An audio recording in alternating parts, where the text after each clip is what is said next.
Ayer le dábamos a conocer que un bus extraurbano de la línea de transportes Esmeralda colisionó contra un pick-up y un vehículo sedán en la zona 6 de Quetzaltenango. Por medio de una cámara de seguridad ubicada en el sector, se detectó que el piloto infringía los límites de velocidad y perdió el control del bus. Bomberos voluntarios rescataron a una menor de edad y a una mujer en el lugar, que falleció además una persona de 27 años, como también dos menores de edad de 7 y 5 años. Por el momento se sabe que las personas afectadas eran familiares y originarios de la aldea Nueva Candelaria de San Cristóbal Totonicapán. Al parecer, o por lo menos la versión que... Bueno, así las cosas y nosotros a esta hora iniciando con el espacio informativo. Gracias por acompañarnos. Hay muchas noticias, vamos a ellas de inmediato. Hasta 200,000 quetzales en solo 3 horas. O tu primera cuota es gratis. Con tasas de interés desde 1.75% mensuales. Llama o escribe al 2300-1234. Multimoney presenta. Este viernes el presidente Alejandro Yamatei hará la presentación de segundo informe de gobierno y en nuestra serie de reportajes especiales Gobierno Examen evaluaremos la calidad del gasto. A 3 meses de la quema del Congreso y a un día de entregar el cargo como presidente, Alan Rodríguez presenta iniciativa para entregar 20,000 quetzales anuales a veteranos militares. Corte de Constitucionalidad da la razón al presidente Yamatei y limita la forma en la que diputados pueden fiscalizar al Ejecutivo durante las citaciones en el Congreso. Ministerio Público solicita retiro de inmunidad contra la jueza Erika Ifán, señalando abuso de su cargo e incumplimiento de deberes en el caso Comisiones Paralelas 2020. Arriban al país cuerpos de 19 migrantes fallecidos en Tuxtla Gutiérrez, al mismo tiempo que un vuelo con más de 332 deportados provenientes de México y Estados Unidos arriba. Un año y una semana después de que se produjera el asalto al Capitolio de Estados Unidos, fueron detenidos los primeros señalados de conspiración. Hasta 200,000 quetzales en solo 3 horas. O tu primera cuota es gratis. Visita multimoney.com.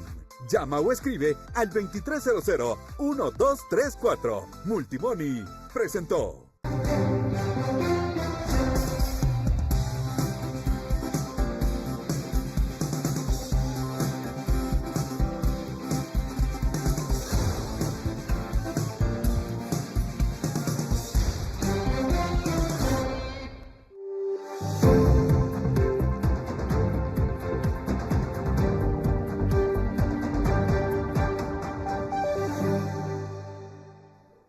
Este viernes 14 de enero se llevará a cabo la sesión solemne en el Congreso y se ha confirmado que el presidente Alejandro Yamatei sí acudirá al Pleno para rendir su segundo informe de gobierno. Cierres perimetrales en cercanías del Congreso, alta presencia de seguridad y afluencia de funcionarios de gobierno es lo que se prevé para este viernes en el área de la zona 1 de la capital, esto debido a la sesión solemne que está programada para las 10 de la mañana y en la que se ha confirmado que el presidente de la República, Alejandro Yamatei, acudirá para rendir su segundo informe de gobierno. Según la Secretaría de Comunicación Social de la Presidencia, no habrá ninguna actividad en el Palacio Nacional posterior a la sesión solemne que esté relacionada a la presentación de los resultados del informe de gobierno. Para las últimas sesiones en las que ha participado el mandatario, se han instalado anillos de seguridad por lo menos 2 cuadras alrededor del Congreso. La presidencia del Legislativo confirmó que se implementará el protocolo de seguridad que se utiliza para las sesiones de este tipo. Tomando en cuenta que el acto protocolario comenzará a las 10 horas, los cierres perimetrales podrían iniciar desde temprano y se retirarían al mediodía, tomando en cuenta la duración de la sesión. El acto, a decir de la presidencia del Congreso, será híbrido, ya que los invitados, en su mayoría funcionarios de gobierno, podrán acudir presencialmente o darle seguimiento a través de las plataformas digitales, informó para Noticiero Guatevisión Henry Montenegro. Electroral, el suero que rehidrata tus sueños, presenta.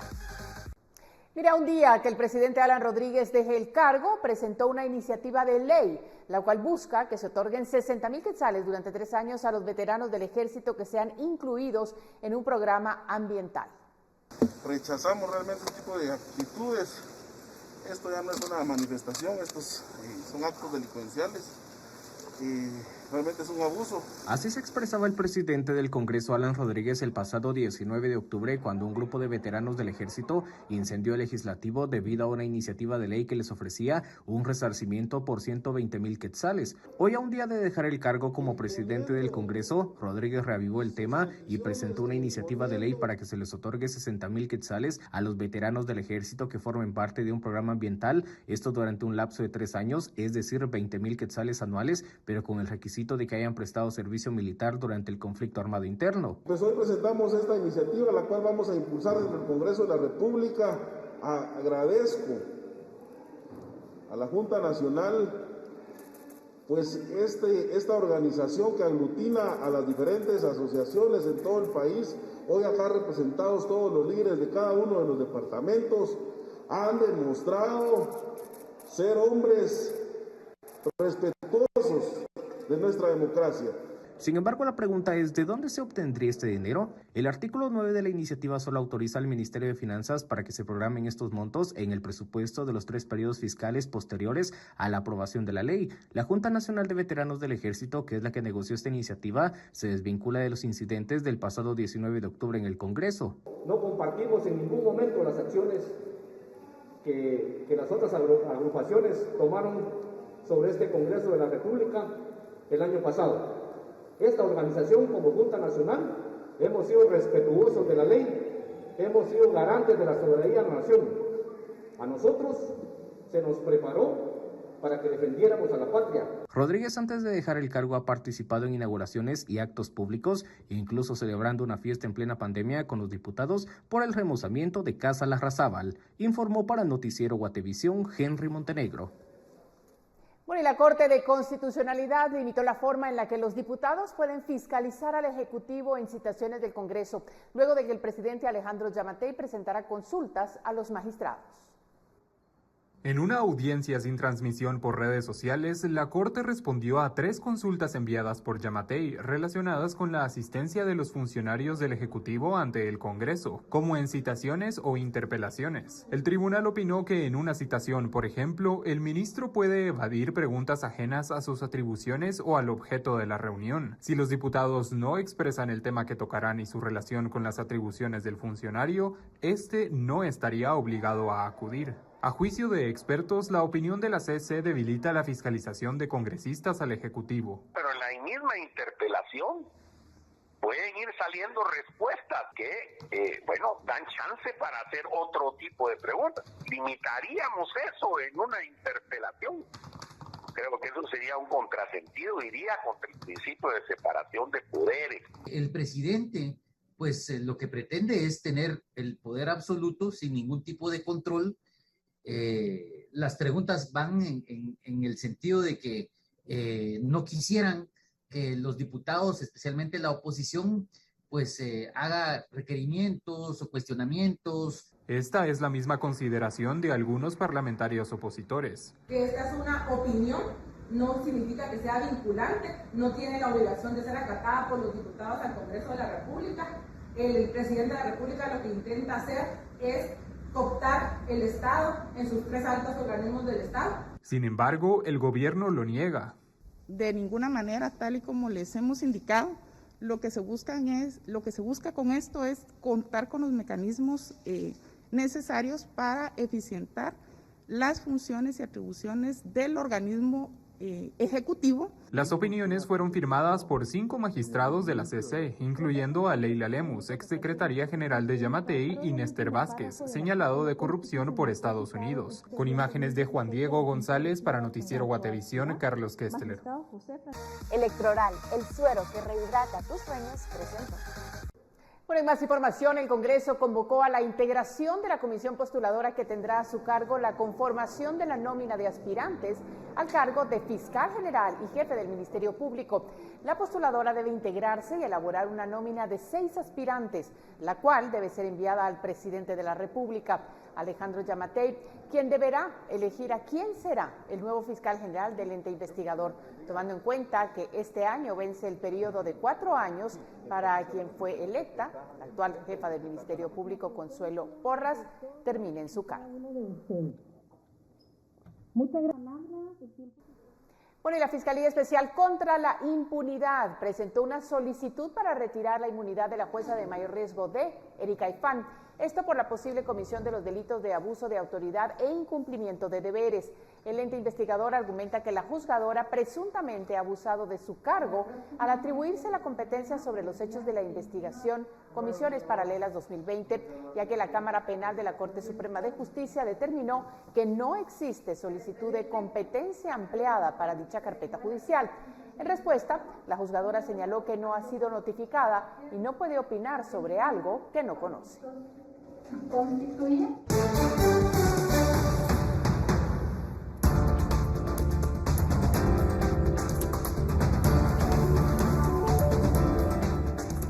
Mire, arriban a Guatemala los restos de otros 18 migrantes fallecidos en occidente de Chiapas. Entre los repatriados hay 5 niños.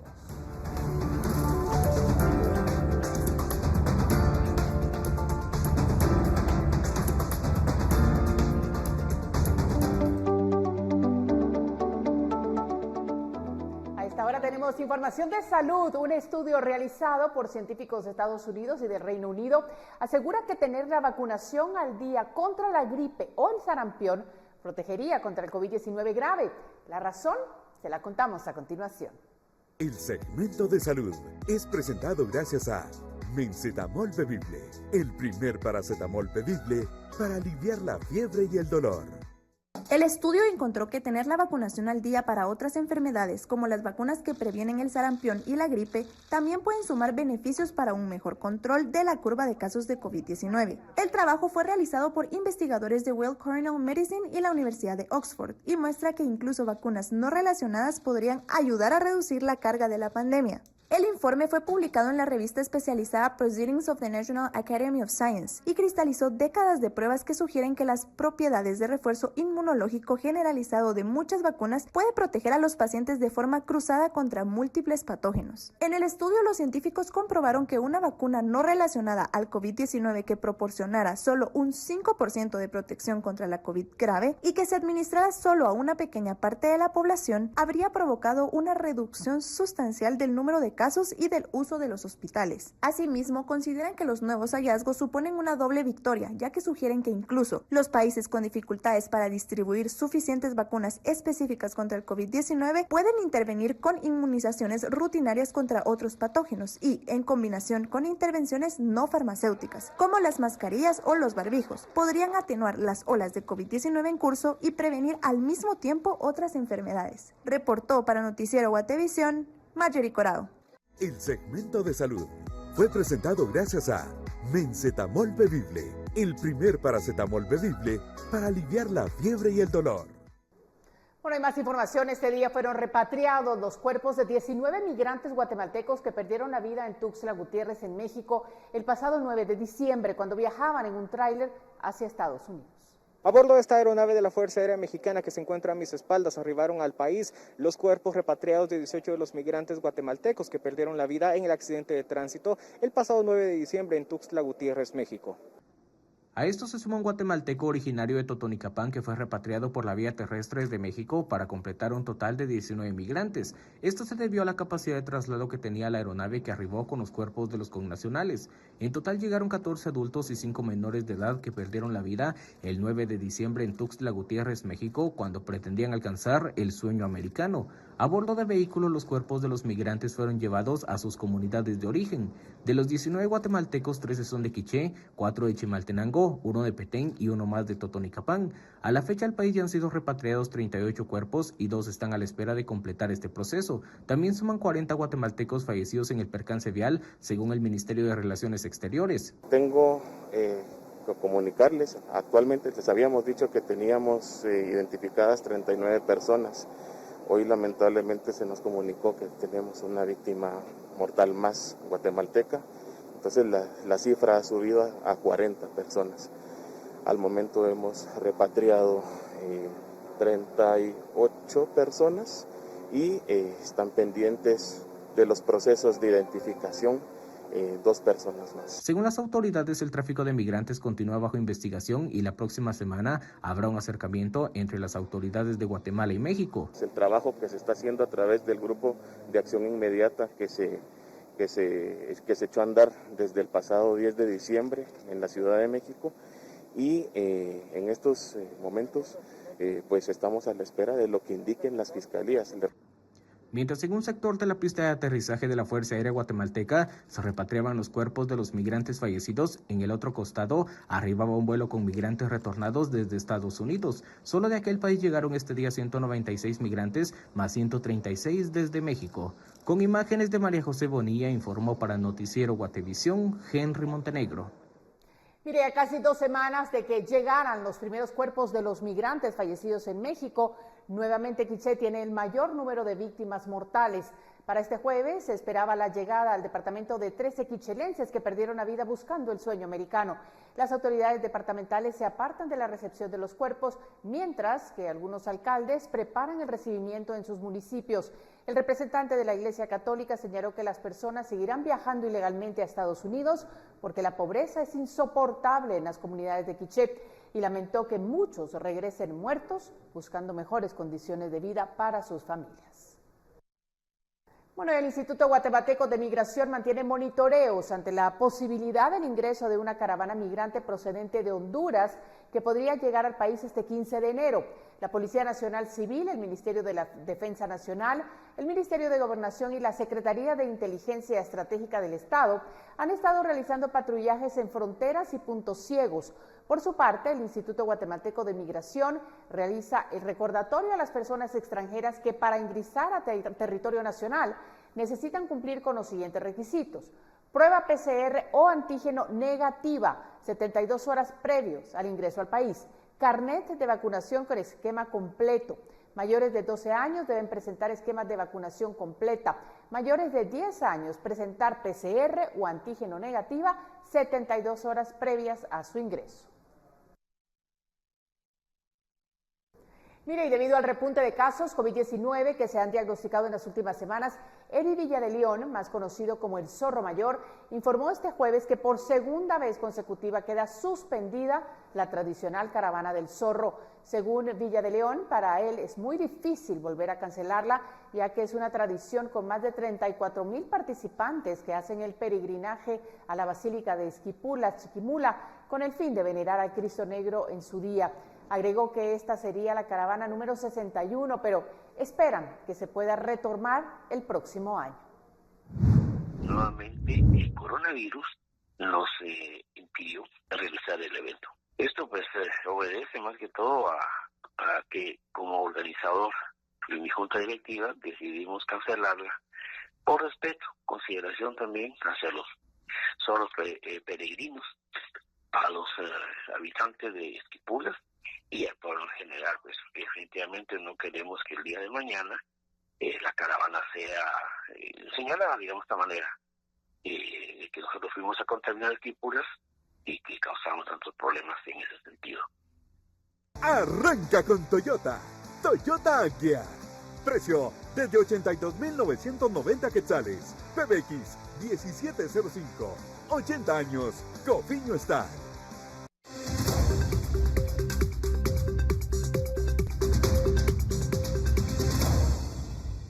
En Noticias del Mundo, miles de peregrinos comenzaron a congregarse en la isla Sagar del Ganges, en India, reuniéndose para el gran festival religioso Ganga Sagar Mela, al que se espera que acudan hasta 3 millones de personas, pese a un aumento alarmante de casos de coronavirus relacionados con la variante Omicron.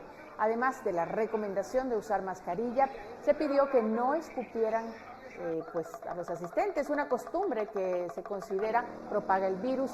El festival atrae a fieles procedentes de todo el norte de India que viajan en trenes, autobuses y barcos abarrotados para llegar a la isla. Bueno, la Corte Suprema de Estados Unidos impidió que la administración de Joe Biden haga cumplir el requisito de que los empleados de las empresas privadas se vacunen contra el COVID-19 o se sometan a pruebas semanales y usen mascarilla en el trabajo. Joe Biden dijo este jueves sentirse decepcionado de que la Corte Suprema bloqueara el requisito de vacunarse o testearse. Biden pidió también a los empresarios hacer lo correcto para proteger la salud y la economía de los estadounidenses. El tribunal sí permitió que la administración proceda con un mandato de vacunación para la mayoría de los trabajadores de la salud en los Estados Unidos. Bueno, y siempre en ese país, el fundador y líder de los Oath Keepers, uno de los principales grupos de extrema derecha de Estados Unidos, fue detenido este jueves, acusado de sedición por su papel en el asalto al Capitolio el 6 de enero del 2021. Stuart Rhodes, de 56 años, fue acusado de sedición junto con otros 10 miembros de Oath Keepers. 9 de ellos ya han sido detenidos y se les acusa de asociación delictiva para interferir en un proceso oficial o de haber cometido actos violentos. Se trata de la acusación más grave hasta la fecha contra quienes atacaron la sede del Congreso para intentar impedir que se certificara la victoria de Joe Biden en las elecciones presidenciales. Bueno, y la Asamblea Legislativa de Costa Rica aprobó el proyecto de ley que habilita la producción y comercialización del cannabis para uso medicinal y terapéutico. La iniciativa contó con el respaldo de 29 diputados y otros 10 votaron en contra. Sin embargo, la normativa podría ser vetada total o parcialmente por el presidente de Costa Rica, Carlos Alvarado Quesada, quien ya se había expresado en contra del proyecto. Además de autorizar el cannabis para uso terapéutico, el proyecto de ley promueve la producción de la planta con bajo contenido de THC como insumo industrial. Porque hemos dado un proyecto. Arranca con Toyota. Toyota Aggia. Precio desde 82.990 quetzales. PBX 1705. 80 años. Cofiño está. Tenemos más información para usted, pero vamos a hacer una breve pausa. Ya regresamos.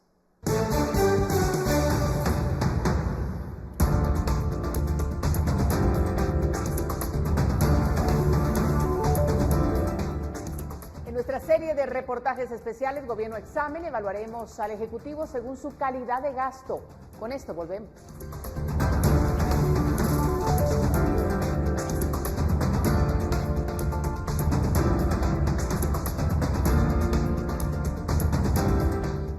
Aquí estamos de vuelta y mire, como ya se lo contamos mañana, el presidente Giammattei presenta su informe de labores. También Guatevisión evaluó sus 2 años de gestión en este reportaje de Gobierno Examen. Hoy, nuestro compañero Carlos Kessler nos presenta la 4ª entrega. Cuarto día de nuestro examen al gobierno y ya casi finalizamos nuestro recorrido. Repasemos un poco. Para este ejercicio convocamos a 3 tanques de pensamiento que utilizaron 4 criterios para evaluar la labor del Ejecutivo durante estos 2 años. Los parámetros son cuentadancia, gerencia de cartera, gestión de la pandemia y por último, y el que nos toca hoy, calidad del gasto. Sabemos que los ministerios deben usar su dinero, pero aquí hablamos de que también lo usan. La calidad del gasto es la capacidad de la cartera de ser eficiente en la gestión de su presupuesto y si sus desembolsos corresponden a los objetivos del plan de gobierno. ¿Y quiénes usan el dinero bien? Según el examen, los que más se acercan son los ministerios de Finanzas y Relaciones Exteriores, ambos con 69 puntos. Le sigue el Ministerio de Economía, con 67, y en tercer lugar está la cartera de Trabajo, con 64 puntos. Los ministerios que estuvieron en medio del ranking fueron estos, desde ambiente hasta defensa. Por otro lado, los viejos conocidos ocuparon, de nuevo, los últimos 3 lugares de la lista. El Ministerio de Desarrollo Social sacó 46 puntos sobre 100, el de Comunicaciones 39, y en el último lugar estuvo Salud, que obtuvo 24 puntos. Según los tanques, Salud sí gasta su dinero, pero no necesariamente en proyectos que beneficien a los guatemaltecos. Bueno, pues para hablar de la calidad del gasto de su ministerio, Carlos Kessler entrevistó a Raúl Romero, jefe de la cartera de Desarrollo Social, que en estos 2 años se ha visto envuelto en ciertos escándalos. Aquí la conversación. Muchas gracias, ministro Romero, por estar en las cámaras de Noticiero Guatevisión para nuestra cobertura del gobierno a examen, 2 años del mandato del presidente Alejandro Giammattei. Y ministro, como usted seguramente ya lo observó en nuestra evaluación a la que consultamos a 3 tanques de pensamiento, el ministerio que usted maneja, el Ministerio de Desarrollo Social, se sitúa en el antepenúltimo lugar con 48 puntos sobre 100 de calificación. Mi primera pregunta, y entremos de lleno a la conversación, es ¿a qué se lo atribuye usted? ¿Por qué ese número tan bajo? Bueno, creo que hay mucho desconocimiento en algunos casos de cuál fue la gestión que se hizo, cuáles fueron los procesos administrativos, los procesos financieros, cuáles fueron los factores bajo los cuales se trabajó, sobre todo en el año 2020, que fue el año de la pandemia, que fue un año totalmente atípico.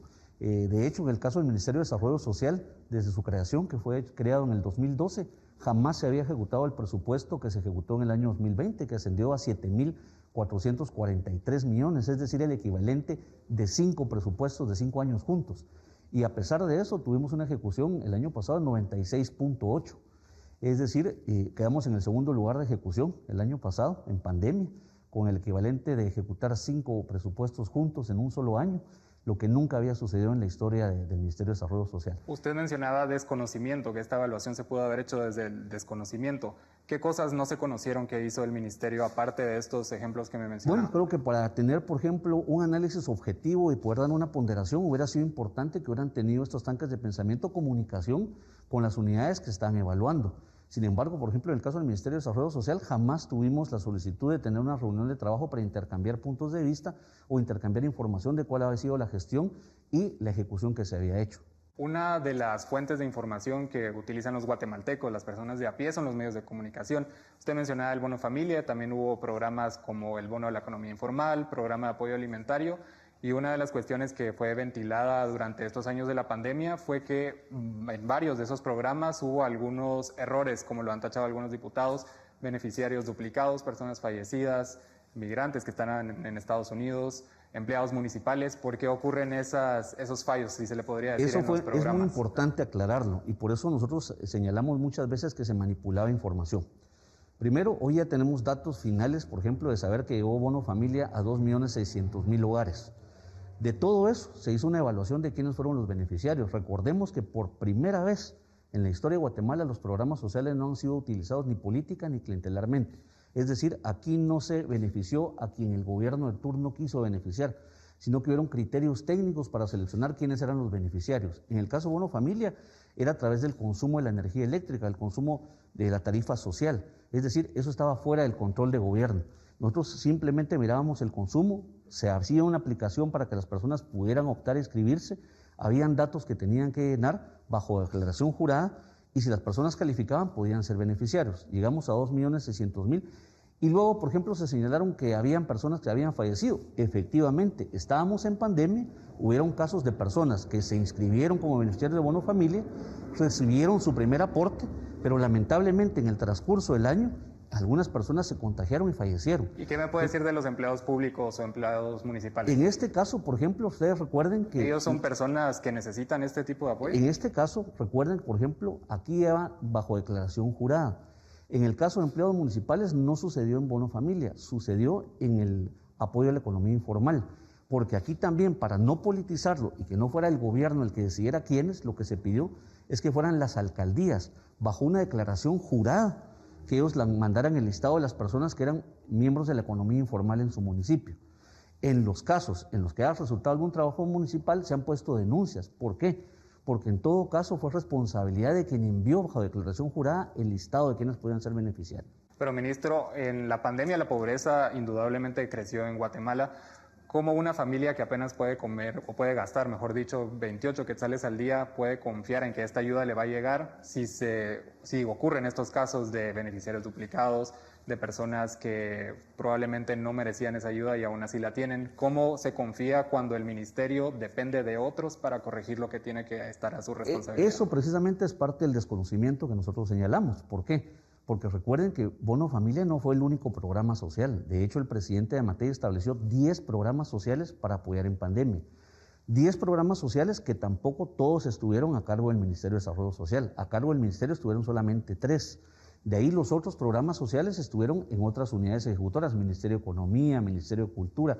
Y la idea precisamente que hubieran 10 programas sociales es que cada programa tuviera criterios de inclusión y exclusión distintos para poder llegar a más segmento poblacional. Es decir, no todo el tejido social guatemalteco está exactamente en las mismas condiciones y por eso es que cada programa social estaba dirigido a diferente segmento poblacional.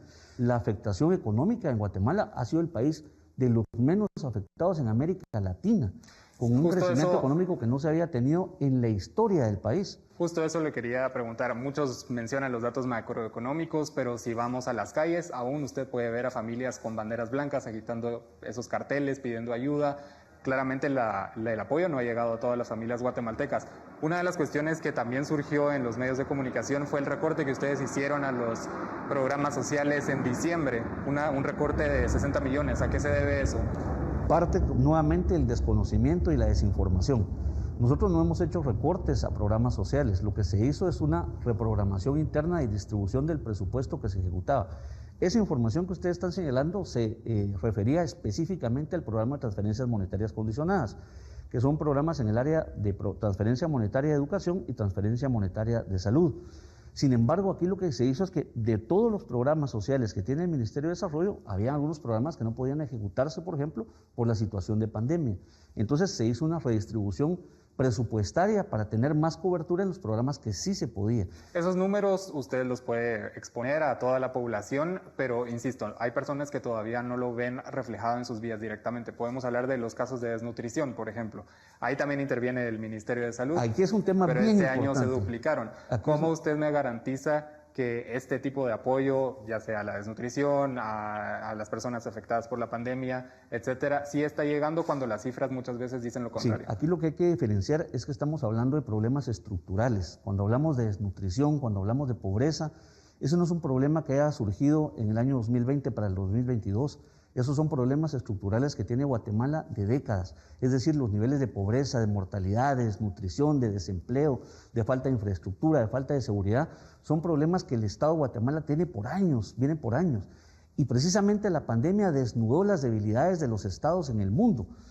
Países que se suponía que tenían sistemas de protección social fortalecidos o países que se suponía que tenían sistemas de salud fortalecidos, fueron de los más afectados. Y en el caso de Guatemala, lo que hemos visto es que efectivamente, cuando hablamos, por ejemplo, de desnutrición, es un problema que tenemos de hace más de 30 años. Lo que sí podemos decir es que en el caso, por ejemplo, de la gestión del presidente Yamatei, que puede ser calificada de 2020 y 2021, que son los años que llevamos, realmente los resultados están a la vista, los datos están a la vista, las cifras no mienten. Le comento, las brigadas, por ejemplo, de desnutrición empezaron a salir el año pasado a raíz de la pandemia, pero a partir de julio ya no salieron por la falta de apoyo de cooperantes.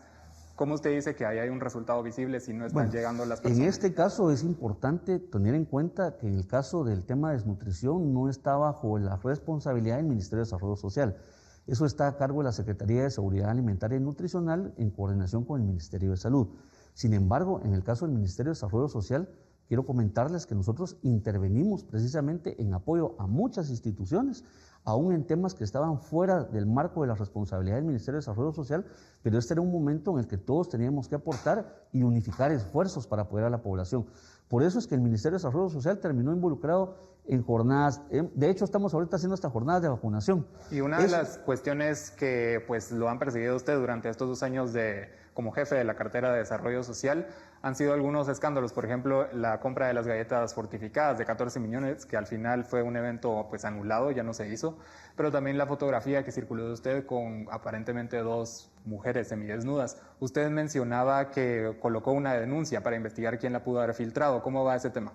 Bueno, en este sentido yo ya lo señalé en varias oportunidades. Primero, a mí me da mucha pena, de verdad, y tristeza que hayan medios de comunicación que utilicen ese tipo de acciones y desinformación para generar noticia. Porque primero es importante tener claro que la ley regula que un funcionario puede ser calificado por su gestión, es decir, por su ejecución, por los actos que realiza en calidad de funcionario. Ninguna persona puede ser señalada por acciones en la vida privada, eso es lo primero. Lo segundo, sobre todo cuando se afecta a menores de edad, como en mi caso, que tiene una hija de 9 años y un hijo de 3 años que se afectaron emocionalmente. De hecho, eso es un delito también. Esta fotografía, muchos argumentan que podría afectar a la vida pública, que es un asunto de interés público, porque se pudo haber utilizado dinero del ministerio para realizar ese tipo de actividades. ¿Qué me puede decir al respecto? Mire, ¿Es algo que afortunadamente me siento orgulloso precisamente de que a mí jamás se me ha señalado ni siquiera de pagar, pero ni un almuerzo con presupuesto del ministerio. Yo no utilizo caja chica, yo mis gastos personales los cubro pues con mi presupuesto propio, jamás se ha manejado aquí recursos en gastos superfluos, de hecho hemos tenido una calidad de gasto en contención, es decir, yo creo que por eso es importante tener una versión objetiva. Y aquí los resultados están a la vista, lo que hemos ejecutado es lo que ha llegado a la gente. Muchas gracias, ministro Raúl Romero, por sus respuestas y por estar abierto aquí a las cámaras de Noticiero Guatevisión en nuestra cobertura de Gobierno de Examen, 2 años del mandato del presidente Alejandro Yamatei. Gracias.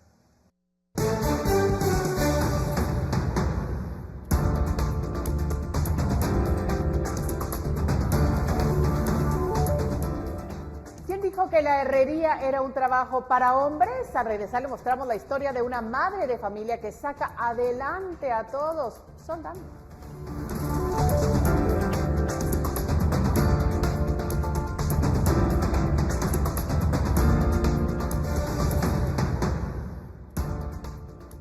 La herrería es el arte de transformar y forjar el hierro, un trabajo que en su mayoría es realizado por hombres. Sin embargo, en la zona 12 de la capital, una mujer sobresale con este oficio, demostrando que no hay imposibles cuando hay voluntad. Rentar vehículos para su empresa es una forma inteligente de hacer negocios. National Car Rental presenta.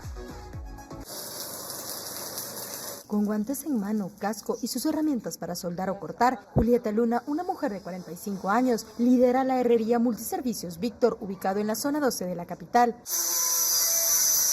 Ahora se encuentra fabricando unas puertas que le ha encargado un cliente, pero aunque su oficio suele estar acuñada a hombres, ella demuestra que no hay imposibles. Bueno, a mí me tocó en los metales, ¿va?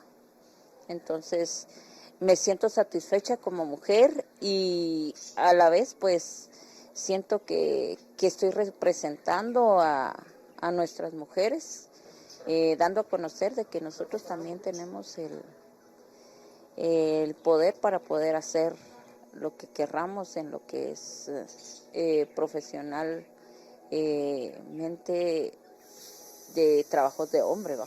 Porque sí podemos hacerlo. Julieta tiene 18 años de ser herrera, un oficio que aprendió de su esposo y que después de su muerte aún sigue realizando, pues eso le ha permitido sacar a sus 3 hijos adelante. Sin embargo, en un mundo donde la herrería está asociada a los hombres, ha demostrado que ella tiene la capacidad. Las primeras veces me miraban así como que yo fuera algo raro, y pues ellos no están tan dispuestos a dar su brazo a torcer en lo que es ser uno encargado, ¿va? Entonces muchas veces me tocó pasar porque ellos no creían que yo pudiera hacer las cosas, ¿verdad? Entonces me tocó demostrar de que sí podía hacerlas, pues, y que estaba preparada para hacerlas, y les demostré que sí podíamos salir adelante. Julieta asegura que esta labor no solo es lo que le permite colocar el pan sobre la mesa, sino también una oportunidad de enseñar a otras mujeres. Que le den la oportunidad y que aprovechen que también nosotros las mujeres podemos. Y digamos, todavía tenemos un poquito de ganancia porque la inteligencia de una mujer se basa también en mejorar la apariencia de las cosas, ¿verdad? Porque todavía le pones un toque femenino ahí y ya salen otras cosas que ni a veces ni nos imaginamos, ¿va? Pero poniéndole amor y cariño a las cosas, todo sale de una manera diferente. Con imágenes de Elmer Vargas, reportó Andrea Domínguez. Para más información de nuestras flotillas de alquiler, comuníquese al WhatsApp 2217-2106. La noticia positiva fue presentada por National Car Rental. Continúe nuestra señal porque tenemos más luego de una pausa comercial.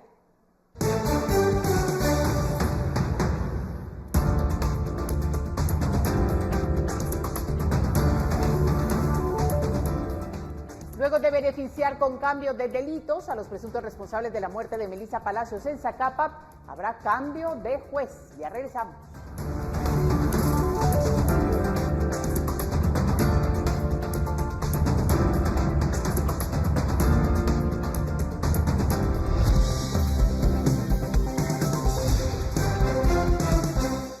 Estamos ya con este segmento donde usted es el más importante porque nos manda sus mensajes, fotografías y demás. Guate reporta. No importa la hora, no importa el lugar. Llama a los expertos. Estamos preparados para darte una asistencia segura. CFS Corredores de Seguros presenta. Bueno, vamos a comenzar presentándoles el reporte que recibimos de la comunidad Nueva Cajolá en Champerico, Retaluleu. En ese lugar se registró un enfrentamiento verbal entre los residentes debido al corte de suministro de energía eléctrica que se efectuó en varias viviendas. Al lugar se presentaron agentes de la Policía Nacional Civil para evitar que la situación se saliera de control.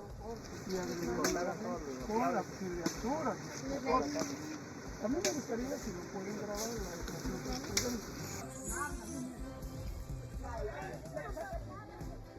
Viri Gerardo se reportó desde la ciudad capital y nos compartió imágenes que muestran la obra que se efectúa en la salida a la avenida Petapa, pero que ha causado contratiempo a las personas que utilizan esa ruta. El reporte indica que el embotellamiento ocurre en horas de la mañana y por la tarde y que causa pérdida de tiempo de aproximadamente 2 horas.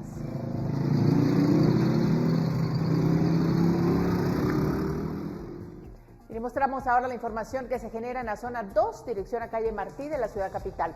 Se trata del video que captó el momento en que un motorista se accidenta en un tramo de la referida zona. El video muestra al motorista quien derrapó en plena curva a la vista de los automovilistas que circulaban en el sector. Según el reporte, el hecho ocurrió en horas de la tarde de este jueves y dejó daños materiales, además de raspones de consideración que sufrió el piloto, que, dicho sea de paso, no usaba casco. Mucha precaución.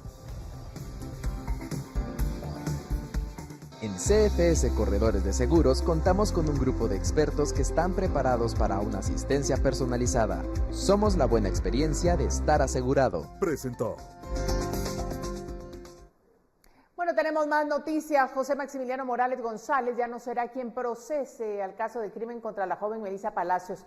La tarde de ayer, la Sala Regional Mixta de la Corte de Zacapa resolvió que quien conocerá el caso será la juez B, Sandra Patricia Mejía Esquivel.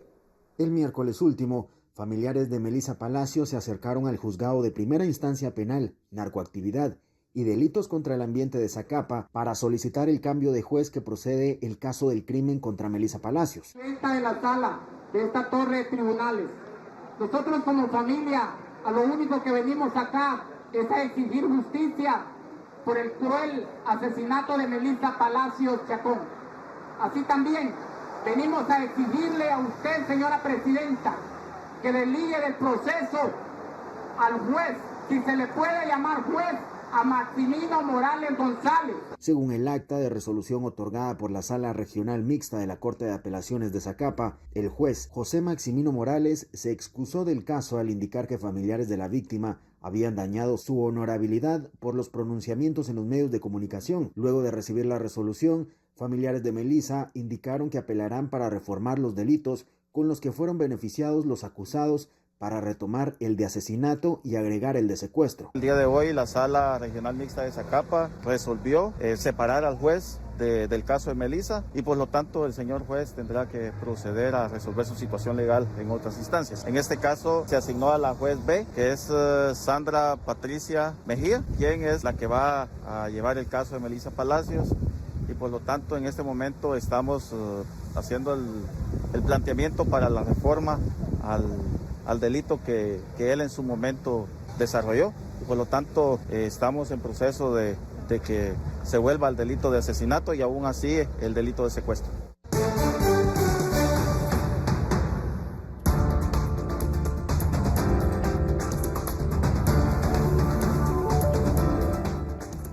Rehabilitación del tramo ferroviario tendrá una inversión de $700 millones y deberá iniciar en 2 años. Los detalles a regresar.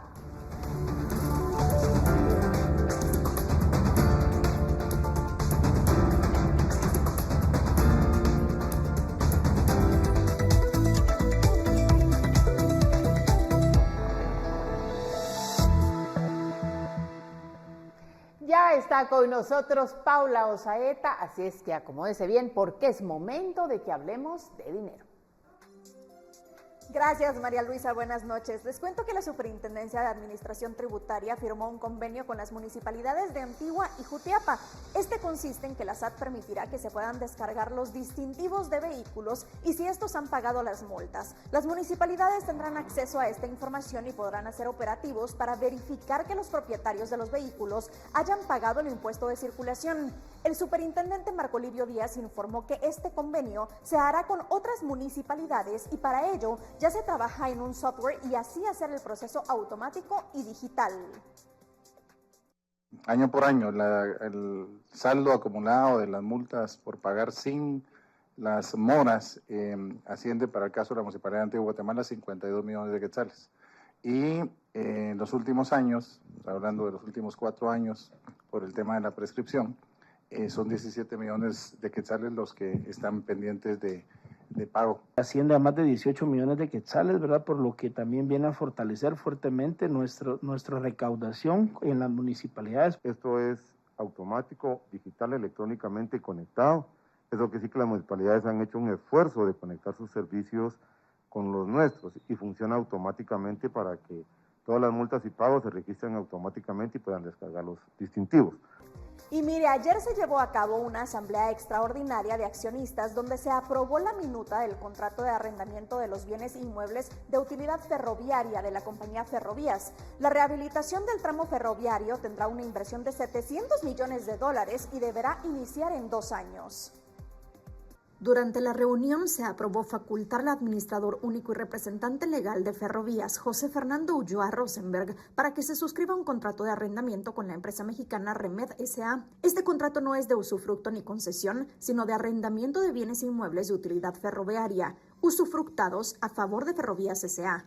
Esto según lo aclaró la Procuraduría General de la Nación. Estamos muy contentos realmente porque finalmente podemos trabajar un proyecto que creo que no hay guatemalteco que no quisiera que existiera la reactivación. La minuta del contrato establece que el 4.5% de los ingresos del arrendamiento por derecho de vía serán para el Estado de Guatemala y otro 4.5% por la prestación de los servicios ferroviarios. Jorge Luis Donado, titular de la PGN, afirmó que revisaron a detalle los puntos del contrato y reconoció que en su momento habían planteado algunas observaciones al primer borrador que se redactó en febrero del año pasado, pero en diciembre del 2021 fueron cambiados. Ese es el parámetro para determinar el porcentaje de ganancia que se tiene para poder cobrar en un tipo de operación ferroviaria. Entonces ese fue el parámetro que se determinó por parte de Ferrovías y que se determinó como la viabilidad para hacerlo. Aquí hay una cuestión que quedó clara porque nosotros lo preguntamos cuánto iba a invertir el Estado. Y el Estado no va a invertir un centavo en la instalación de la operación. El director de Ferrovías dijo que próximamente establecerán la fecha de la firma del contrato con la empresa mexicana y así poner en marcha el proyecto llamado Ferrocarril Bicentenario, que consiste en la rehabilitación de 235 kilómetros de vía férrea, desde San Marcos hasta Puerto Quetzal, por 26 años y una inversión de aproximadamente $700 millones. En cuanto a los derechos de vía, FEGUA asumió la responsabilidad del desalojo que sea necesario, por lo que la empresa Ferrovías también ha iniciado negociaciones con personas propietarias de terrenos aledaños para poder gestionar libramientos. La agenda de la Asamblea contemplaba la presentación del análisis legal del contrato de servidumbre voluntaria y onerosa de paso e interconexión ferroviaria suscrita entre Ferrovías S.A. y la empresa Puertas del Istmo S.A. También facultar al representante legal de Ferrovías para iniciar las acciones legales pertinentes en relación con el contrato suscrito en junio pasado con Puertas del Istmo. Según Ulloa, el contrato evidenció inconsistencias y lo que suceda a futuro dependerá del proceso porque hay evidencias recabadas por el Departamento Legal que se deben tomar en cuenta. Con esta información yo me despido, pero regreso mañana con más en Hablemos de Dinero. Buenas noches. El Athletic de Bilbao avanza a la final de la Supercopa al vencer al Atlético de Madrid. Los goles del próximo rival del Real Madrid en instantes.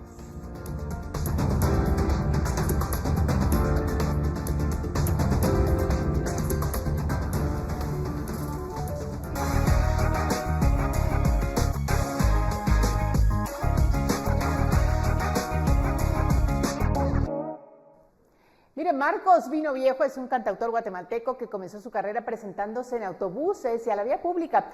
Ahora está próximo a lanzar un EP con 3 canciones y para celebrarlo ofrecerá un concierto. Los detalles a continuación en nuestro segmento cultural. El cielo era amarillo, sus mejillas rosadas, con pecas que dormían. El cantautor guatemalteco de nueva trova y rock alternativo Marcos Vino Viejo está próximo a lanzar su más reciente EP y con motivo de ello llevará a cabo un concierto este viernes. El día de mañana, viernes 14 de enero, vamos a tener el concierto con motivo del lanzamiento del primer EP Marcos Live Session. El toque va a empezar a partir de las 8 de la noche. Se va a llevar a cabo en Rayuela, zona 1, Sexta Avenida 3-61, zona 1. en Ciudad de Guatemala. El artista comenta que su EP titulado Marcos Live Session tiene una temática muy específica. Y son 3 canciones. En estas 3 canciones pues tratamos de narrar cómo es el ciclo de una relación, desde cómo empieza el cortejo, el enamoramiento, luego la ruptura, con una canción que se llama El Pasillo, y la última canción se llama 7 de Mayo, que trata pues precisamente de eso, de cómo termina el ciclo de una relación, de cómo uno empieza siendo un desconocido y lastimosamente a veces así es como terminan las relaciones. El EP Marcos Vino Viejo Live Session estará disponible en plataformas digitales de música a partir de este sábado 15 de enero. Reportó para Noticiero Guatevisión, Pablo Juárez. Perdido. Bueno, así llegamos al final de esta emisión, agradeciendo su sintonía, por supuesto, recordándole, mañana regresamos con más. Y si quiere estar informado, puede ingresar a todas las plataformas de Guatevisión. Nos vamos a despedir con estas imágenes del avistamiento de orcas en el Pacífico guatemalteco. Las imágenes fueron captadas esta semana por la tripulación de la lancha Macaira de Casavieja Lodge en Puerto San José, Escuintla. Durante esta época del año es habitual observar ballenas y delfines, por lo que observar a orcas quedó como un hecho único para esta tripulación, ya que eso sí no es tan común. Regresamos mañana. Buenas noches.